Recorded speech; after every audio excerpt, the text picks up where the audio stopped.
Good morning, good afternoon, and good day wherever you may be joining us from. Welcome to another edition of Sales TV Live. Today we're asking, is sales a profession or just a job? But first, we are happy to announce that Sales TV has partnered with the Institute of Sales Professionals and will be exploring many of the topics at the core of the ISP's sales capability framework. Today, we're joined by Jon Nicholson. Having successfully led high-performing teams through times of change, Jon brings a unique perspective on how integrity and standards of conduct shape the credibility of both the individual and the organization, as well as the profession of sales as a whole. As Jon says, professionalism starts with how you show up. He believes professionalism is measured not in results alone, but in the way we conduct ourselves, the difference between sales as a job and sales as a profession. Jon, welcome. Thanks, Rob. Good morning to you. Jon, let's start by having you tell us just a little bit more about you, your background, and what led you to where you are today. Well, thank you, Rob. So, hi, I'm Jon Nicholson. Everybody, nice to see you all. Thank you for joining. So, Rob, I'm actually on a period of garden leave at the moment, but most recently I was the managing director for sales, marketing, and customer experience at Royal Mail, which for the American audience, maybe the foreign audience, is the UK's postal organisation. But it's a huge commercial organisation as well, one of the oldest businesses in the world, actually. And but I've had quite a long career in sales. I've always been in logistics and the parcel delivery sector, one way or the other. Quite a long career in sales, but like a lot of people, that wasn't how I started out. I started out as an operator, working in the operations of TNT Express, which then later became FedEx or was acquired by FedEx. And it was there that I found my way into a commercial part of the organisation. I was actually seeing customers in an operational capacity, accompanying the sales manager or salespeople at the time, and it was added some value, or at least we hoped it added some value, having an operational face in certainly with some of those larger customers or more complex customers. And I really enjoyed it. And I thought, well, this is quite a nice way actually to spend your days when you're getting out of a warehouse or a fixed operation to go and meet lots of great people, get an insight into some brilliant businesses, and thankfully managed to forge a bit of a career in that from that time on, Rob. So I've been fortunate enough to do both frontline sales and sales leadership, very small deals to very, very large ones, and it's been a privilege so far. Excellent. Well, thank you for that. Jon, I want to jump right into it. What do you think? Is sales a profession, or for most of us, is it really just a job? Well, I think the reality is it can be both, Rob, can't it? And sales, as we know, and certainly as my experience and anecdotally the experience that a lot of people have, is they find themselves in a sales role or a role that has sales in the job title, or where that's specifically what they are there to do. And I think for a lot of those people, it is just a job, or it can just start as a job. And there's a low barrier entry to becoming a salesperson, which, as I say, is both a blessing and a curse, because the great news is it can get lots and lots of people into a very, very good and lucrative career by which they can progress in and be very successful in. But equally, as you progress, really, it does need to become a profession, because it has a huge impact on the customers, the organisation you work for. And I don't know what the exact stat is, but here in the UK, something like 8 out of every 10 businesses does not have a dedicated sales function or sales team or salesperson. Yet every single one of them is going to need to sell. And that's quite startling, isn't it? There isn't a business in existence, I don't think, that doesn't need to sell their products. We can talk about the blurring between sales and marketing, but ultimately they need to find people to buy them. And in that case, it's got to become a profession like anything else, hasn't it? Especially to do it at a high level. So professionalism starts with how you show up. How then should we be showing up? What makes someone a sales professional? One of the things I'm not sure we talk about that often, Bob, is almost sales as a service, in as much as salespeople or the sales profession doesn't always have the best reputation, does it? Unfortunately, the kind of concept that salespeople will do whatever they need to do to get the sale, to earn their commission check, to hit their targets, and of course there is some truth to that. But the best salespeople, I think, are really providing a service to their customers. Yes, they're working on behalf of the company that's paying their wages, but they're providing a service to the customers to help them navigate either an area of complexity or a choice or a sector, or provide information in a way that allows them to get something better for themselves. And that's where ethics starts to come into play. That's where really understanding the customer's needs starts to come into play. That's where being brave enough to say, my product isn't the one for you, really comes into play. And actually, what we're really talking about is just being a decent person, doing the right thing by the person that you're trying to service. And it's in some ways a bit of a shame that we almost have to discuss it, because really we should all kind of act like that in any sphere or any sector that we're operating in. But because there is a commission or a bonus check linked to sales, or there's at least a performance target, or if nothing else, there's a pressure to perform, then that can generate some of the wrong behaviours, unfortunately. And some of the best salespeople that I have had the pleasure of working with have been able to balance that pressure and that individual desire that they've got to fund their own life and lifestyle, not dissimilar to what we were talking about just before the show started, with servicing the customer and working on behalf of the customer in the right way. I've got a question. So you're, and I mean this in a positive way. You're a very slick individual. You're articulate. You're polished. Clearly, you try to do the right thing, and that behaviour is increasingly being modelled by training programs and ethics frameworks and all of that kind of thing, which we hope imprints a model of your behaviour and how you act on people that are entering, certainly the large corporates. But that represents a relatively small portion of people in sales. And how do we onboard those young people that are coming into sales, maybe in a retail environment or a small organization locally to them? How do we onboard them and teach them the right way to sell from the beginning? Because often, oh, well, okay, John, you just need to go out and sell it. I've made the product, you just need to go and sell it. As if it's just like, pushing a barrow and people running up and buying it from you. Yeah. I think it's interesting, isn't it, Adam? Because the benefit that all of us have with a little bit of age and experience behind us is we've probably been the recipient of some bad sales efforts or bad service. And that all gives us an opportunity to learn, doesn't it? And give us an anchor point to what we don't want to be and how we don't want to treat people. And we've all been there, whether it's a retail environment, like you say, or a car showroom, or a business-to-business environment. And I think it's important that we learn from those experiences.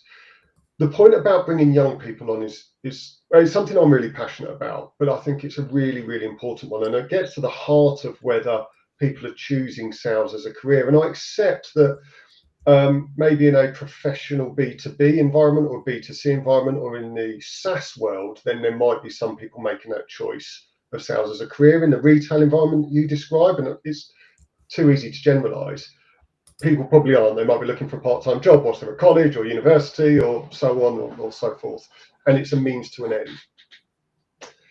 One of the things that we did at Royal Mail, and that's now extended further, and Rob, when we've discussed this before, and we don't think this is available in the US at present, but that's the apprenticeship scheme, the sales apprenticeship scheme that we launched in conjunction with the ISP and Middlesex University and Consalia and some of our partners to have that business-to-business sales apprenticeship, where we could really take the time to onboard people into the profession, which gives the opportunity to really land the point about ethics and professionalism and what you're there to do, rather than, let's say, company onboarding, which is, there's your target, off you go and sell the products that I've just made. And so I think with the luxury of time, that does enable you to do that, Adam. It does enable you to spend some focus effort on what we need to be doing, how we need to be acting, what bad sales personship looks like. We have some comments from the audience. I wanted to bring them in. Mark Howison shares with us, behind every successful salesperson is a very confused customer. But then he does go on to say that a sales professional isn't just trying to make a sale. They're trying to develop a relationship. Thoughts on that? Well, I think I hope, and I'm sure Mark is speaking slightly tongue-in-cheek, but I think that is the mark, isn't it, of where a good professional salesperson navigates through the confusion and the complexity, so people don't feel bamboozled, or that they've bought something under duress, or they don't understand what they've just signed up to. And I think, you know, there's lots and lots of product sectors where it is very, very complicated, or they might be dealing with professional procurement departments, and the person that's actually using the product might be confused as to why the procurement department has made that decision, and so on.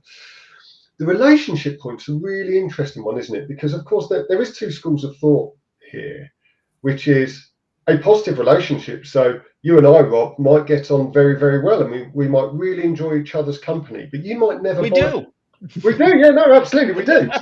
But and thankfully we're in the scenario, of course, where we're not trying to sell each other anything. We just get to enjoy each other's time, and that's great news. If it was a sales relationship, though, and we enjoyed each other's company, but you never bought from me, is that an effective relationship, or is that effective relationship really serving either of us? Or is it frankly just using up some of our professional time because it's a nice way to spend an hour or half an hour or share a coffee? And I think the relationship is really, really important. Professional buyers, though, value professionalism, I think, over the relationship. The relationship does serve, but the relationship has to have a professional undertone. It has to be productive for busy, busy people, which, you know, frankly, most people are quite busy, aren't they? Whether it's a small business where the owner has got multiple hats, or whether it's a big corporate, you know, where there's a million and one things going on at the same time. We're all very, very busy. So yes, they're definitely trying to develop a relationship. They've got to develop a relationship, but that relationship has to be productive and bear fruit, I think, for all parties involved. And knowing when to step back from what is just a relationship because it's nice is a really important skill, I think, of a salesperson. We have some additional comments. Robert Nicklin shares, most sales training teaches most sales training teaches people what to do. Yeah. What sets training apart is the how to do it. Training in the flow of work is what radically accelerates an individual's success, based on my experience. I think that's right. I think it's a perfect observation from Robert there. One of the things we did at Royal Mail is we introduced coaches. Now we had a coaching methodology for a long time, but what we were asking the sales managers to do was also be a coach. And actually, we thought that bred some conflict. Because at some point the manager's got to manage the targets and the performance and be a coach at the same time. And whilst that's positive, actually it's quite difficult to do both. And what I wanted to introduce was this idea of coaching specific roles. So they didn't have to manage the salesperson, but they could do what I think Robert's articulating, which is that training in the flow of work, i.e. those accompanied visits where they can really focus on the sales technique, where they can really focus on the interaction, on the ethics and so on, without fear of having to manage the performance. And there's a subtlety and a nuance there, which allows it to give a different lens, and also creates a bit of safety for the salesperson, because they know they're not going to be reprimanded for poor performance. They're going to be coached through poor performance in a safer environment. So I absolutely agree with Robert. There's a difference between sales training, and I think in my experience that sales training is actually product training, probably, rather than sales training. And separating those two things is also really, really important for that onboarding process as well. So, John, in your opinion, how can early career salespeople begin building a reputation for professionalism from day one? Well, there's a lot, Robert, in doing the basics right, isn't there? My experience, maybe yours is as well, that some salespeople, and we're tuned into it, of course, aren't we? They don't do the basics right. Following up when they say they're going to, sending the information in the right way, just presenting themselves in the right way, whether that's in the way that they articulate themselves or in their emails or their social interactions, whatever it might be. So I think early career salespeople focus on the basics. Real cliche, but just do what you say you're going to do. Don't overcommit to things that you can't commit to, and make sure that the customer is builds that trust in them, but not just the customer as well. I think we lost something through COVID and remote working and people not being in the office together. I think early career people in an office environment who have found themselves working at home primarily have missed out on some learning by osmosis. And it probably would serve people well, and in lots of fields, not just sales, but serve people well if they can to get into a physical sales environment, be that the contact center, be that the office, be that some shared working areas, because I think you can learn a lot just from listening to even to one side of other people's sales interactions. But of course, we do it through the ISP, Rob, which is having access to that continual learning, that continual professional development. Now, we can put CPD points around it, we can structure it, but it still takes somebody to have the discipline to say, I'm going to go and learn something now. I'm going to take half an hour out of my week or an hour this month or whatever it might be to focus on this part of my sales craft, whether that's pitching and presenting, whether that's cold calling, whether it's following up, whatever it might be. Keep doing that, because in every other professional career, that's what you would probably be doing to reach the top of your game. So that's a really interesting point, because the stats seem to show that fewer and fewer, or a smaller and smaller portion of salespeople achieve their quota on an ongoing basis as time goes by. Now, you might argue that that's because there's more competition, that there's more complexity, that people are being overquoted, but it provides or creates a relentless pressure for salespeople. So how do they manage trying to do their best to achieve their number, along with getting better at it and doing that practice, which can in some cases be quite a big investment of time? And it's like, I haven't got time to get better at this because I'm too busy doing this, which is one of those kind of strange paradoxes almost, isn't it? It is, Adam, and it does take commitment, and it's really easy to say, sitting where we are, well, you've got to find the time. I'm not a huge fan of drawing comparisons between sport and business, but in this context, I think it might articulate it, which is, we see professional footballers, baseball players, cricket players, whatever it might be, on the field doing what they are paid to do in that moment, and they are largely brilliant at it. Those are at the top of their game. But that is because they are doing the reps off the field.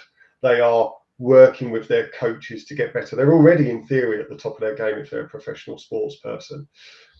But they are doing the work behind the scenes. And the ones that are obsessed with it, I can see there's a comment of it's an obsession. The ones that are obsessed with it are the ones that reach the top of their game. And this, I think, goes right back to the crux of it, Adam, which is, are you treating this as a job? Fine, it's a job and it will pay your check. Or is this a career? Is it a profession that you are going to fund your whole life and your family's life with for the future? In which case, in sales, you've got a great opportunity to reap the rewards of putting those reps in. But of course, there is something about efficiency, and whether it's sales or whether it's leadership or so on, one of the best things we can all do is lift our head up for a moment, take half a day to replan, refocus, look at your pipeline, look at what you've been doing for the last month, the last quarter, the last 6 months, what's worked, what hasn't.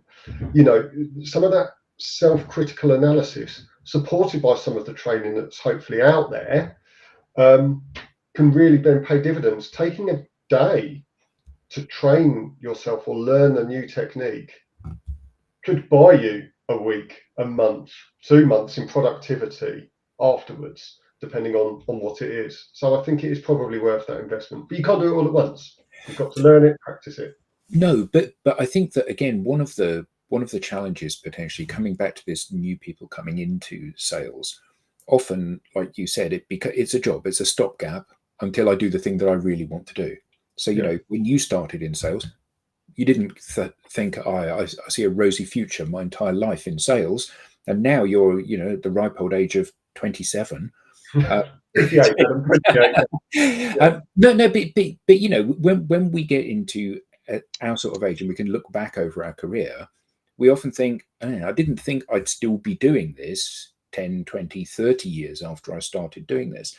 So how can we instill in young people that are just coming into the industry that there is a future in this? And if you are going to be doing this for the next 30 years, you want to make sure that you're doing it the best way you possibly can, because that will pay for itself a dozen times over.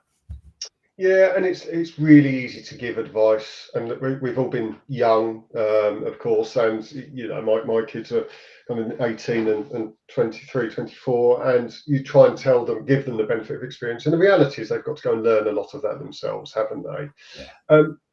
But I think one of the things about even those early sales jobs is you're learning a lot of skills without even realizing it. You're learning probably how to communicate. You're learning probably how different people will react to you in different scenarios. You're hopefully building up just a level of resilience, which is a really important thing to have in today's tough, well, always has been, but I think particularly in today's tough world. And you're learning that, hopefully you're learning what you want to go to. And for me, yes, I've done some work in sales, but in reality, the majority of my time has been in sales leadership, because I pretty quickly worked out that I really enjoyed that part of it. And it can lead to different career paths. And I think what we've got to hopefully do is enable young people to say, I might not like this selling job that I am doing right now, but I can understand how it's furnishing me for the future, whatever that might be, because sales or sales competency is something that will serve you well, regardless of what you end up doing as your future self. And I think that's probably an underrated or underappreciated value. I'd also argue that's maybe the same with a lot of our early jobs. I always remember thinking I'm going to be the best sandwich trimmer, which was one of the first jobs I had there ever was, because it was an intrinsic motivation to just be better. And maybe that's something that you can't teach. We have a great question from the audience, and I regret to say that we really don't have time to address it, but I'm going to share it anyway.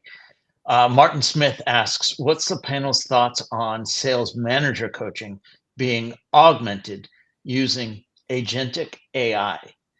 And truthfully, Martin, we hope to be addressing AI on future episodes here on Sales TV. So thank you for that question. It's not being ignored. We've just run out of time here because we have time for one last question for Jon. Jon, if you were to emphasize the one thing you would want our audience to take away from today's episode, what would that one thing be? The one thing, Rob, that I think it would be great that the audience take away, and I'm sure the fact that the audience have tuned in shows that they have got an interest in the subject, but that is to keep learning. The question about AI is a perfect example of how quick the world continues to move around us, right? And Because if we were having this conversation just 2 years ago, it wouldn't have even been in the front of most people's minds, I wouldn't have thought. So that requirement to keep up with what is happening around us in the context of sales or the sector that you're in is so, so important. Whether you treat that as an obsession, whether that is your hobby, whether that's rather than doom scrolling on TikTok or Facebook or Instagram or whatever it might be, that if you're going to do that, seek out the articles that are really relevant for your sector and spend a few minutes reading those instead. But that continual learning will just serve you so well, because it's so easy to be outpaced by what's going on around you, and that I think we can all fall victim to really, really easily. Absolutely. Jon, this has been great. How can people learn more? Where can they get in touch with you? Well, I typically hang around on LinkedIn, Rob, so I'll be there. I'll be sharing a bit more about my next steps when Garden Leave finishes as well, which I'm really excited about. But yes, LinkedIn would be great and open to connect. Excellent.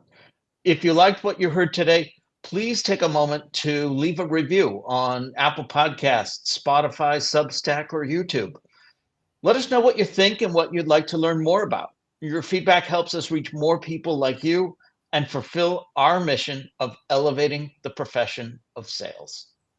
This has been another edition of Sales TV Live. On behalf of everyone at Sales TV and the Institute of Sales Professionals, to our guest Jon and to our audience, thank you all for being an active part in today's conversation, and we'll see you next time.